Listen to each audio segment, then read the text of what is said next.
Assalamualaikum warahmatullahi wabarakatuh. Perkenalkan kami dari kelompok 5. Di sini kami akan mempresentasikan materi mengenai 3 pilar utama promosi kesehatan, yaitu praktik pembuatan media Promkes. Untuk nama kelompoknya, yang pertama ada Nandita Letu Sabrina dengan NIM akhir 01, kemudian ada Ninditya Nashwa Zakian dengan NIM akhir 013, kemudian ada Navita Kurnia Rahmawati dengan NIM akhir 037. Untuk daftar isinya, yang pertama ada bab 1, pendahuluan, bab 2 pembahasan, dan yang ketiga penutup. Untuk bab 1 pendahuluan, jadi promosi kesehatan merupakan upaya sistematis untuk meningkatkan kesadaran, kemauan, dan kemampuan masyarakat dalam menjaga kesehatan. Konsep ini lebih luas dari penyuluhan karena melibatkan kebijakan, pemberdayaan, serta perubahan perilaku kolektif. Kemudian selanjutnya ada latar belakang. Yang pertama, kesehatan sebagai kebutuhan dasar dan penentu kualitas hidup. Yang kedua, perubahan paradigma. Yang ketiga, Promkes menekankan partisipasi aktif masyarakat. Dan yang ketiga, perkembangan teknologi digital memperluas jangkauan edukasi kesehatan. Selanjutnya ada rumusan masalah. Yang pertama ada pengertian 3 pilar Promkes, yang kedua ada tahapan produksi video Promkes, yang ketiga ada penerapan 3 pilar dalam media video, dan yang keempat ada tantangan dan solusi pelaksanaannya. Selanjutnya, bab 2 pembahasan. Untuk definisi promosi kesehatan, jadi promosi kesehatan adalah suatu proses yang bertujuan untuk meningkatkan kesadaran, kemauan, dan kemampuan masyarakat dalam memelihara serta meningkatkan derajat kesehatannya. Konsep ini tidak hanya sebatas penyampaian informasi, tetapi mencakup upaya mengubah perilaku, menciptakan lingkungan yang mendukung, serta mendorong kebijakan yang berpihak pada kesehatan. Selanjutnya, untuk ruang lingkup Promkes, yang pertama ada aspek fisik, meliputi pola hidup sehat, olahraga, dan nutrisi. Kemudian ada aspek mental, kesehatan jiwa, pengendalian stres. Kemudian ada aspek sosial, yaitu dukungan keluarga dan komunitas. Kemudian ada aspek lingkungan, yaitu sanitasi, air bersih, dan tempat tinggal. Untuk tujuan Promkes sendiri, yang pertama itu pencegahan penyakit, yang kedua peningkatan pengetahuan dan keterampilan hidup sehat, yang ketiga pembentukan perilaku positif, dan yang keempat dukungan kebijakan publik. Selanjutnya untuk landasan hukum promosi kesehatan di Indonesia, yaitu yang pertama ada UU nomor 36 tahun 2009, yang kedua ada UU nomor 23 tahun 2014, dan ada Permenkes nomor 74 tahun 2015.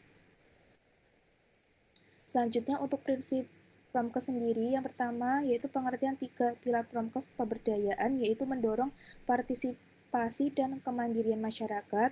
Yang kedua itu ada kesetaraan, yaitu hak yang sama untuk memperoleh informasi kesehatan. Dan kemudian yang ketiga ada keterpaduan, yaitu kerjasama lintas sektor demi efektivitas program. Selanjutnya ada strategi Promkes.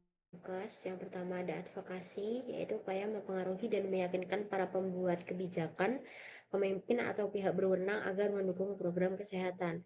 Contoh, ada kebijakan kawasan tanpa rokok, alokasi anggaran Promkes. Yang kedua ada bina suasana, yaitu menciptakan iklim sosial yang kondusif sehingga masyarakat merasa didukung untuk berperilaku sehat. Contohnya kampanye publik, keterlibatan tokoh masyarakat, dan penyebaran pesan kesehatan di media. Yang ketiga ada pemberdayaan masyarakat, yaitu memberikan kesempatan, kemampuan, dan kepercayaan kepada masyarakat untuk mengenali dan mengatasi masalah kesehatannya. Contohnya ada kader posyandu, kelompok remaja sehat, dan desa siaga. Selanjutnya ada 3 pilar Promkes, yaitu advokasi, dukungan sosial, bina suasana, dan pemberdayaan masyarakat. Yang pertama adalah pilar 1, yaitu advokasi. Jadi, advokasi adalah pendekatan ke pemegang kebijakan agar mendukung regulasi, sumber daya, dan program kesehatan. Contohnya adalah pengesahan Perda Kawasan Tanpa Rokok, alokasi anggaran Promkes di daerah. Pilar 2, bina suasana. Bina suasana bertujuan menciptakan lingkungan sosial yang mendukung perilaku sehat. Contohnya ada kampanye anti merokok melalui tokoh masyarakat, influencer, dan media massa. Pilar 3, pemberdayaan masyarakat. yaitu pemberdayaan mendorong masyarakat agar mampu mengidentifikasi, mencegah, dan mengatasi masalah kesehatan. Contohnya kader posyandu, program desa siaga, pelatihan kader kesehatan remaja. Selanjutnya ada produksi video promosi kesehatan atau promkes. Yang pertama, pemilihan topik video promkes, yaitu ada 3 aspek. Yang pertama ada relevansi, yaitu topik harus sesuai dengan permasalahan kesehatan nyata yang terjadi di masyarakat dan menjadi perhatian dalam upaya peningkatan derajat kesehatan. Yang kedua, urgensi. Topik juga harus bersifat mendesak jika tidak segera diatasi melalui edukasi atau perubahan perilaku, masalah tersebut dapat meluas dan membahayakan kesehatan masyarakat. Yang ketiga, ada kesesuaian sasaran. Jadi, topik harus disesuaikan dengan karakteristik kelompok sasaran seperti usia, tingkat pendidikan, budaya lokal, dan kebiasaan hidup. Pemahaman ini penting agar pesan promosi diterima dengan baik dan dapat memicu respon yang diinginkan. Yang kedua ada penulisan naskah video promkes, yaitu struktur naskah, di mana isinya ada opening atau pembuka untuk menarik perhatian audiens secara langsung sejak detik pertama video diputar, lalu ada isi atau inti, tempat untuk menyampaikan informasi utama terkait topik yang dibahas, yang terakhir ada closing atau penutup untuk memberikan penekanan pada pesan utama serta menyampaikan ajakan yang mendorong audiens untuk melakukan perubahan. Selanjutnya ada bahasa dan gaya komunikasi, yaitu bahasa yang digunakan harus komunikatif dan mudah dipahami, disesuaikan dengan tingkat literasi target audiens. Lalu gaya komunikasi dapat bersifat naratif, persuasif, atau edukatif sesuai konteks dan sasaran pesan. Kemudian yang ketiga, teknik pengambilan gambar. Yang diperlukan adalah peralatan dan sudut pengambilan gambar. Untuk peralatan minimum, kamera digital berkualitas tinggi atau smartphone dengan resolusi tinggi, tripod untuk menjaga kestabilan gambar, mikrofon eksternal untuk menangkap suara dengan jelas. Kemudian yang harus diperhatikan selanjutnya ada sudut pengambilan gambar. Ada wide shot, menampilkan keseluruhan adegan, memberikan konteks luas. Kemudian medium shot, fokus pada objek utama dengan latar yang masih terlihat, dan close up, menyorot detail, ekspresi wajah atau objek kecil yang penting. Kemudian selanjutnya pencahayaan dan audio. Pencahayaan alami ideal untuk pengambilan gambar di luar ruangan. Untuk pencahayaan pengambilan indoor, lampu tambahan wajib digunakan agar menghindari bayangan yang tidak diinginkan dan noise visual. Untuk audio, harus direkam dengan alat yang memadai agar suara jernih dan jelas.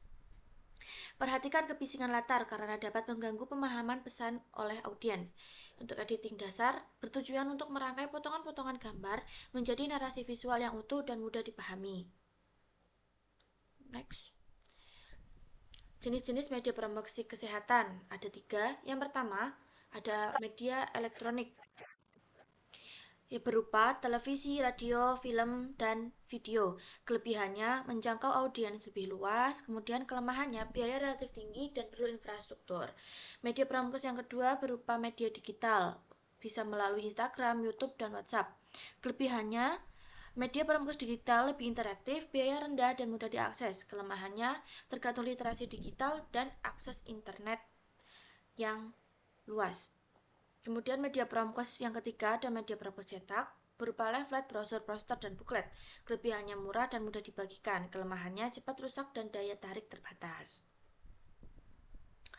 Kriteria media promos yang efektif. Yang pertama, sesuai kebutuhan audiens, kredibilitas informasi terjamin, pesan jelas dan mudah dipahami, visual menarik, dan mendorong perubahan perilaku. Apa sih hubungan 3 pilar dengan efektivitas video promos? Yang pertama, video promosi kesehatan akan lebih efektif jika memuat 3 pilar utama berupa advokasi, bina suasana, dan pemberdayaan. Next. Tantangan dan solusi pada saat produksi video promos. Pembuatan video promosi kesehatan sering terkendala biaya, alat, dan kemampuan. Tidak semua petugas kesehatan punya alat rekam, aplikasi edit, atau keahlian membuat video. Solusinya bisa pakai kamera HP dan aplikasi gratis, serta mengikuti pelatihan atau bekerja sama dengan ahli multimedia. Kadang isi video tidak sesuai dengan penonton, misalnya bahasanya sulit, durasinya terlalu panjang, atau pesannya tidak jelas. Maka penting membuat video yang singkat, mudah dipahami, dan menarik. Kemudian bab ketiga, penutup, berisi kesimpulan. Produksi video promosi kesehatan merupakan strategi komunikasi yang efektif karena dapat menyampaikan informasi melalui gabungan suara, gambar, dan cerita. Namun, efektivitas video dipengaruhi oleh tiga pilar promosi kesehatan, yaitu advokasi, bina suasana, dan pemberdayaan. Ketiganya membantu membuat video yang tidak hanya informatif, tetapi juga menyentuh, mudah diterima, dan mendorong perubahan perilaku. Sarannya, perlu dilakukan pelatihan bagi tenaga kesehatan agar membuat video yang menarik dan mudah dipahami. Gunakan alat dan aplikasi yang sederhana agar produksi tetap bisa berjalan meski dengan dana terbatas. Selain itu, isi video harus disesuaikan dengan budaya, bahasa, dan kebiasaan masyarakat. Kemudian kami mengambil studi kasus dalam jurnal penggunaan video sebagai media edukasi kesehatan mata di media sosial. Jadi studi kasus yang diangkat oleh pembuatan video edukasi kesehatan mata oleh tim pengabdian masyarakat Universitas Bhakti Tunas Husada. Studi kasus ini dilatar belakangi oleh pandemi COVID-19 membuat penyuluhan kesehatan tatap muka terbatas. Jadi penggunaan gawai meningkat pesat hingga risiko gangguan mata seperti computer vision syndrome semakin tinggi. Intervensinya, tim membuat video edukasi kesehatan mata yang menjelaskan keluhan akibat penggunaan gawai terlalu lama, seperti mata lelah, buram, dan kering. Dan langkah pencegahannya, misalnya menjaga jarak pandang, istirahat mata, dan pencahayaan baik. Media distribusi yang digunakan, video disebarkan melalui Instagram dan YouTube serta WhatsApp Group. Target sasaran yaitu pengguna media sosial yang didominasi oleh kelompok usia 18 hingga 34 tahun, yaitu remaja dan dewasa muda yang mayoritasnya berdomisili di Tasikmalaya. Kemudian ini jurnal-jurnal yang kami review. Ada jurnal yang pertama, jadi baca. Ini jurnal yang kedua, dan yang terakhir ini jurnal yang ketiga. Kemudian ada latihan-latihan soal terkait video promkos. Ini yang kami gunakan sebagai referensi. Dan sekian yang dapat kami presentasikan. Mohon maaf apabila ada kekurangannya. Terima kasih. Wassalamualaikum warahmatullahi wabarakatuh.